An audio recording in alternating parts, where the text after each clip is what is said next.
30 days challenge అయితే day 17 guys. మళ్ళీ అయితే కార్కి అయితే వెళ్ళబోతున్నాం. వీడియో చూస్తున్నారు కానీ లైక్ అండ్ సబ్స్క్రైబ్ చేసుకోవట్లేదు. లైక్ అండ్ సబ్స్క్రైబ్ చేసుకోండి, వీడియోస్ వస్తూనే ఉంటాయి. Thank you for watching guys. మనమైతే కార్కి వెళ్ళిపోతున్నాం. వెళ్ళేదారిలో ఒక టీ అని ఒక చిన్న స్నాక్ అయితే తిన్నాం అనమాట.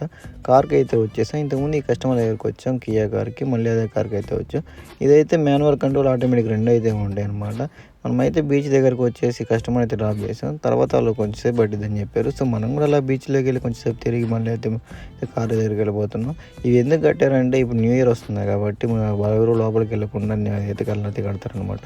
సో అక్కడే అయితే కార్ అయితే తీసుకొని వచ్చాను అనమాట. నేను వచ్చిన తర్వాత బిస్కెట్ పెట్టి కూడా తిన్నాను. ఇప్పుడు నైట్ టైం వచ్చేసి 8 అవుతుంది. నా మొబైల్కి అయితే ఛార్జర్ వైర్ అయితే లేదనమాట. అందుకని ఛార్జర్ ఆర్డర్ చేసుకున్నాను, పవర్ బ్యాంక్ కనెక్ట్ చేసుకోవడానికి. సో ఇది లేక నేను చాలా కష్టపడుతున్నాను. వైర్లెస్ ఎక్కుతుంది కానీ 15 వాట్స్ ఎక్కుతుంది. సో ఇదైతే ఆర్డర్ చేసుకుని ఫాస్ట్గా అయితే ఛార్జర్ ఎక్కించుకొని నేనైతే ఇంక వెయిట్ చేస్తున్నాను కస్టమర్ కోసం. వాళ్ళైతే వచ్చారనమాట. సేఫ్గా వాళ్ళని ఇంట్లో దింపేసి మనం కూడా సేఫ్గా ఇంటికి వెళ్ళిపోతున్నాం. Thank you for watching guys. Like and subscribe చేసుకోండి.